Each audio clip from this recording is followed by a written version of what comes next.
doing a tack haul today. So I know you guys absolutely love tack hauls, and I absolutely love filming them because I love buying stuff and spending my money on my horses. I went to 2 shops, and the shops I went to were Horseland and also the Co-op. So I'll show you guys what I got from the Co-op first. Okay, so here's my bag from the Co-op, and the first thing I got from the Co-op is this spray, which I have heard about before, and I honestly really wanted to give it a go, and I thought it'd be something that would be really good to have. So what it is, it's a horse rescue remedy, and if you guys have heard of the People Rescue Remedy, I use them quite a lot when I get really bad anxiety or stressed about something, say a test or a horse show, just anything like that.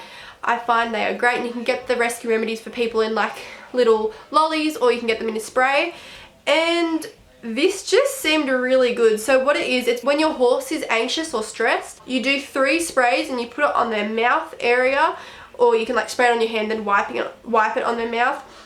You can also put this in their water. So say if you take your horse to a show or you're floating a horse and it's really stressed, this is supposed to help. Now this cost about $25. I did get the bigger bottle because I've heard a lot of good things about this. And I didn't get it for Jep because, as you guys know, Jep is the most chill horse you will ever meet. She's so relaxed with anything. Like, she's very calm horse. She's a bit funny with floating sometimes, but other than that, she's really calm. But I did get this mainly for Kai, because when I start to get Kai into floating, and eventually when in a few years when he's getting broken in or going to new places, I think this will be something that will be very, very helpful with him. So the next thing I got is just a pair of black rubber bell boots. So they were $15, and they are just the slip-on ones, so they don't have any Velcro. And the reason I got these for Jeff is because she now has a full set of shoes on, which she didn't before, but because our weather here was changing so much from really wet and really dry, her back feet were starting to suffer and get cracked. So I thought it'd be a good idea to put a set of shoes on her, and after talking to my farrier, he agreed that they were needed. So she's now got a full set of shoes, and she overreaches sometimes when she's walking around in the paddock, where when she's really relaxed and kind of like dazed out, she'll overreach and clip her front hoof. And I'm really paranoid that she's going to pull a shoe, because she has pulled a shoe before, but I don't think that was through her own doings. It was more because the weather was really, really wet, and she was due to get new shoes around that time anyway, and it had come loose from the wet, boggy weather and come off. But to prevent that, I bought these bell boots. So these will stay on her in the paddock, so if she does overreach, she won't be clipping her other hoof. She'll be getting the rubber bell boot, and she won't be pulling any shoes. So I'm going to leave these on her 24/7 in the paddock and hope that they help. The last thing I got from the Co-op is this Thomas Cook blue long sleeve riding shirt, which is absolutely gorgeous. I love it so much. So it's one of the tight fitted ones, and it has a really cute little zipper with the little horse bit, then the Thomas Cook logo, and on the back it says TCEQ, which is Thomas Cook Equestrian. So that's what that looks like. It's really nice sky blue colour, and I think it'll be good for the winter. That cost $45. So that's everything I got from the Co-op. Next is what I got from Horseland. I got the Dublin tall boot fillers.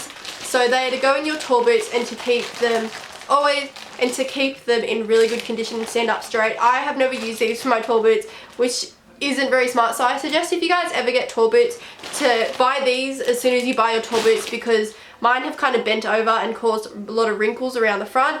So I will be using these now to prevent getting any more wrinkles. And they cost $20 for a pair. Now the next thing I got from Horseland is this Stay On Black. So it is horse makeup, and it's the Champion Tails Stays On Matte makeup in black. So that cost $19.95. The reason I got this is normally for hacking I don't use makeup. I've never used makeup on Jet before because she's got a really nice defined face that she doesn't really need it. However, at one of my pony club shows, one of my pony club instructors asked me if I wanted any black around her eyes, and I was like, yeah, alright, I've never done that before, sure. So she did it on Jeff, and I loved how it looked. It looked so nice, and it really made her eyes stand out so much nicer than they did before. So I decided I'd buy some for myself because I think that it will look really nice on her at shows, so I'll probably start using this more often. The next thing I got is the Tough Rock poultice, and poultice is absolutely amazing. Every horse owner should own poultice. So what you can do with poultice, it reduces swelling. So after a big workout, you can put it on your horse's joints. Some people use it on their horse's back if they're sore, and it's pretty much this clay-like substance, and when I use it, I put it on Jep's hocks, and pretty much it hardens, and normally like you'll put it on in the afternoon or something, then the next day or even a couple hours later, once it's dried, you can hose it off. Poultice is absolutely amazing. So I got the 1.8 kilogram one, and that was $24.99, and it is completely worth the money, and you can even use it on yourself. But it is absolutely amazing, and I suggest anyone buying this if you have a horse. You don't have to use it just if they're swollen, but if you had a really long workout and you think your horse could be a bit sore from it the next day, I suggest putting this on it. And it's just so easy to do. You can just put rubber gloves on, or just use your hands and rub it on your horse's joints and hose it off the next day or whenever you want it off, because it dries like clay and it comes off so easily. As you guys know, I also work part-time at a race stud, and they use this like crazy on their race horses, and it does amazing things, so I suggest buying it. Okay, so that tack haul was only small, but I thought you guys would want to see it because I know you love my tack hauls. So I hope you enjoyed this video, and I'll see you guys tomorrow for my vlog. Bye!